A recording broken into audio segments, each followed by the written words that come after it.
साल 2021 खत्म होने को है और नया साल का सबको बेसब्री से इंतजार है। हर बीते साल की तरह साल 2021 भी कुछ खट्टी मीठी यादें छोड़कर अलविदा कह रहा है। कोरोना वायरस महामारी के बीच इस साल देश में ऐसी कई बड़ी घटनाएं देखने सुनने को मिली, जिसके लिए साल 2021 को हमेशा याद किया जाएगा। इस साल जहां कोरोना की दूसरी लहर ने देश को झकझोर कर रख दिया,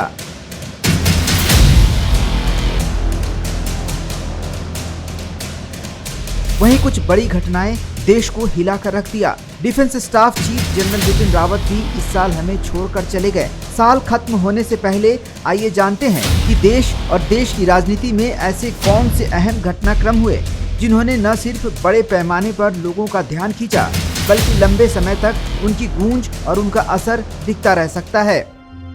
साल 2021 के पहले महीने में किसी को अंदाजा भी नहीं रहा होगा कि अपने ही देश के लोग अपने ही धरोहर पर हमला बोल देंगे। 26 जनवरी 2021 कुछ ऐसा ही वाकया दिल्ली में देखने को मिला। दरअसल राजधानी दिल्ली के सीमा पर महीनों से धरना पर बैठे किसान 26 जनवरी को अचानक उग्र हो गए। केंद्र सरकार के 3 कृषि कानूनों के खिलाफ दिल्ली की सीमाओं पर धरने पर बैठे किसानों ने 26 जनवरी को राजधानी में ट्रैक्टर मार्च निकाला।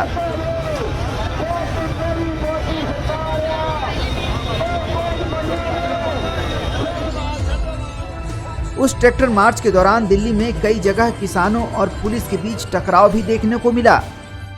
वहीं बड़ी संख्या में किसान दिल्ली के लाल किला पर पहुंचे और वहां धार्मिक ध्वज लहरा दिया। इस घटना के बाद पुलिस ने मामला दर्ज करते हुए कई लोगों को गिरफ्तार भी किया। जिस तरह कुछ किसान लाल किला पर पहुंचकर जमकर उत्पात मचाया था, उसी तरह 3 फरवरी को सेंसेक्स ने भी जबरदस्त छलांग लगाई थी। बीएसई सेंसेक्स ने इस साल पहली बार 50,000 अंक को पार कर इतिहास बनाया और अगले 7 महीने के भीतर 60,000 के स्तर को भी पार कर गया। साल 2021 में शेयर बाजार की शानदार चाल ने भारत के शेयर बाजार में निवेश करने वाले निवेशकों को 72 लाख करोड़ रुपए का शानदार रिटर्न दे दिया। कोविड-19 महामारी से जुड़े जोखिम के बीच भारतीय शेयर बाजार ने साल 2021 में शानदार रिटर्न देते हुए पिछले सारे रिकॉर्ड तोड़ दिए।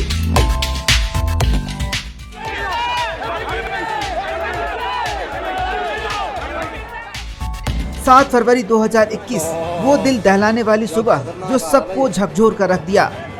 उत्तराखंड के चमोली में करीब 10 बजे समुद्र तल से करीब 5600 मीटर की ऊंचाई पर 14 वर्ग किलोमीटर क्षेत्र का ग्लेशियर टूटकर गिर गया था।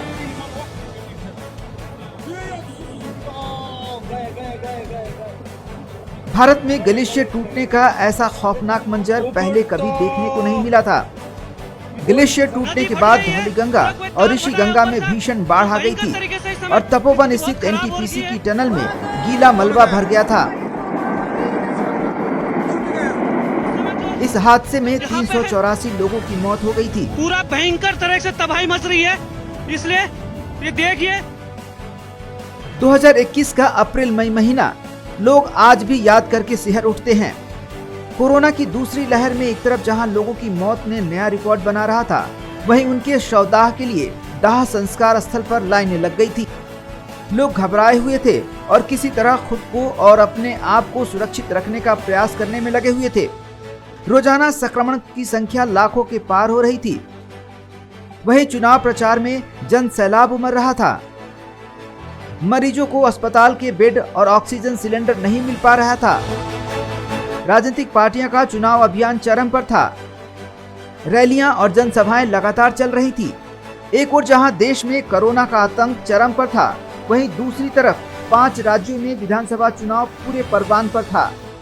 इसी साल 2 मई को असम, तमिलनाडु, पश्चिम बंगाल, केरल और पुडुचेरी के विधानसभा चुनावों के नतीजों का ऐलान किया गया। खासतौर से पश्चिम बंगाल विधानसभा चुनाव के जो नतीजे आए, उन्होंने सबको चौंका दिया। ममता बनर्जी की अगुवाई में तृणमूल कांग्रेस ने विधानसभा की 294 सीटों में टीएमसी ने 215 सीटें जीतकर अपना परचम लहराया। साल 2021 में देश में पहली बार आतंकियों ने ड्रोन से हमला किया था।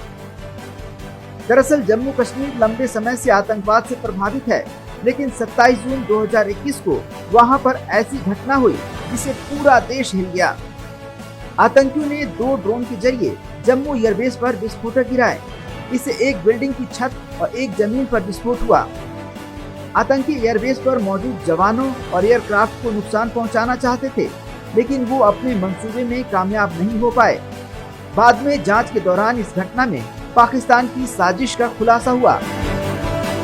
3 अक्टूबर साल 2021 को उत्तर प्रदेश के लखीमपुर खीरी जिले के तिकुनिया गांव में कृषि कानूनों का विरोध कर रहे प्रदर्शनकारी किसानों को गाड़ी से कुचलने की घटना ने पूरे देश को हिला कर रख दिया था।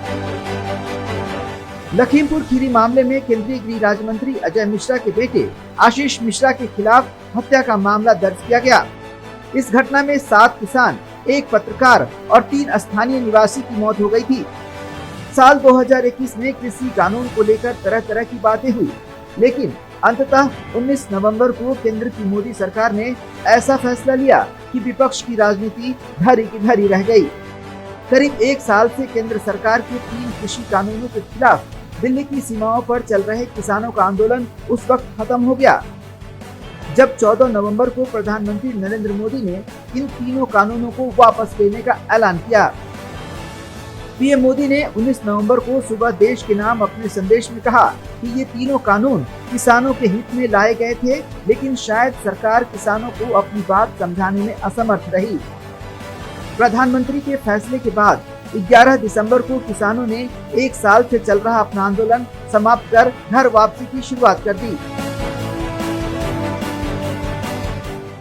8 दिसंबर को भारत के पहले सीडीएस जनरल बिपिन रावत, उनकी पत्नी समेत 14 लोगों को लेकर जा रहा भारतीय वायुसेना का हेलीकॉप्टर Mi-17 DM तमिलनाडु के कुन्नूर की पहाड़ियों में क्रैश हो गया। हादसे में सीडीएस जनरल बिपिन रावत, उनकी पत्नी मधुलिका रावत समेत 11 अन्य सैन्य कर्मियों की मौत हो गई। हादसे में इकलौते घायल बचे ग्रुप कैप्टन वरुण सिंह का भी बाद में इलाज के दौरान निधन हो गया था। 13 दिसंबर का दिन भारत के लिए बड़ी खुशखबरी लेकर आया, जब देश की बेटी हरनाज कौर संधू ने मिस यूनिवर्स 2021 का ताज अपने नाम कर लिया। इजराइल में आयोजित 17वां मिस यूनिवर्स प्रतियोगिता में संधू ने ये ताज अपने नाम किया। भारत ने 21 साल बाद इस प्रतियोगिता का टाइटल अपने नाम किया। इस प्रतियोगिता में ये तीसरी बार है जब भारत ने टाइटल जीता है। कुल मिलाकर साल 2021 विदा होने को है और आंकड़ों के लिहाज से ये साल बड़ा उथल पुथल भरा रहा। इस साल हमने कोरोना की वजह से रिकॉर्ड मौतें देखी, तो सितंबर में कोरोना से निपटने के लिए रिकॉर्ड वैक्सीन डोज भी लगाए। ब्यूरो रिपोर्ट, उजांग टाइम्स।